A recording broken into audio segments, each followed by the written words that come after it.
It's a privilege to be here on these grounds, and these hallowed grounds. And almost 173 years ago, almost 200 Texans gave their lives in the defense of an ideal. You know, records indicate that a great number of those who fought and died here did so with the expectation that there was a reward at the end of that period of time, and that reward was a piece of land to call their own. And in a letter back home, there was a Tennessean, one fighter whose name was Micajah Autry, and he wrote before the attack. He said, "Be of good cheer, Martha. I'm going to provide you a sweet home."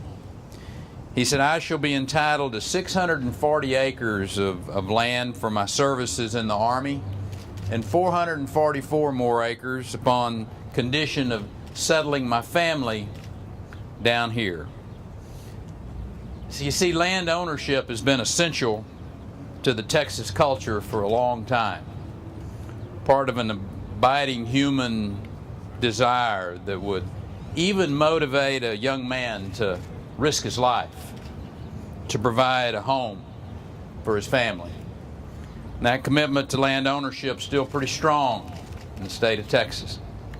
In fact, more than 90% of the land in this state privately owned. And we owe it to our citizens to protect their rights as landowners, members of the community. As in every state, a drama has played out in Texas over the years as the needs of a growing population have run up against individual property rights. If it weren't for the proper exercise of eminent domain, there would likely be no highways, no water treatment plants, or other projects that are necessary for the public good. However, abuses of eminent domain have occurred across the U.S. with government entities overstepping their bounds. Abuses that unfortunately gained the protection of law with the U.S. Supreme Court's Kelo decision. When that decision was handed down in 2005, the legislature responded to my request by passing Senate Bill 7, which made it clear that Texans will not tolerate taking land for economic development or giving it to a private developer.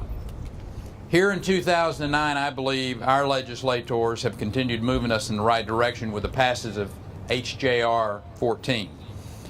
Its key provisions include language to close off one angle a government entity might pursue to improperly take land by requiring the government to continue having ownership, use, and enjoyment of the property. So they just turned and handed to private property or to a private party.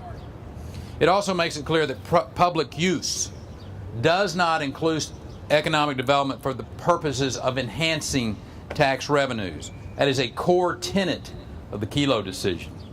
This resolution also raises the bar on creating future eminent domain authorities so that Texas does not grow careless in granting this incredibly important power. It also keeps the government from pursuing property owners whose neighbors neglect their own property, make a neighborhood subject to condemnation and taking. So, in short, this bill represents good forward motion on the issue of eminent domain. It's the latest in an ongoing process that I believe will ultimately result in genuine Texas-style protections for private property rights. And I want to take a moment and thank Representative Court and Senator Duncan for sponsoring this bill. The sponsor, an individual who has been a great friend and a person of extraordinary talent and capability, and that is the Senate sponsor, Senator Robert Duncan, to share his perspective.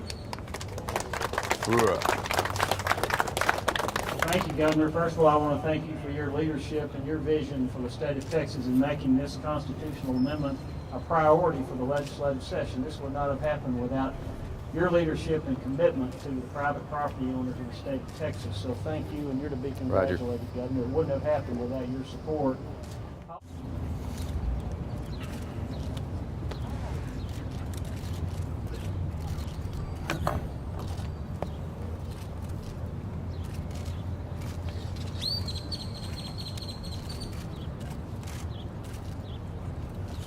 All right.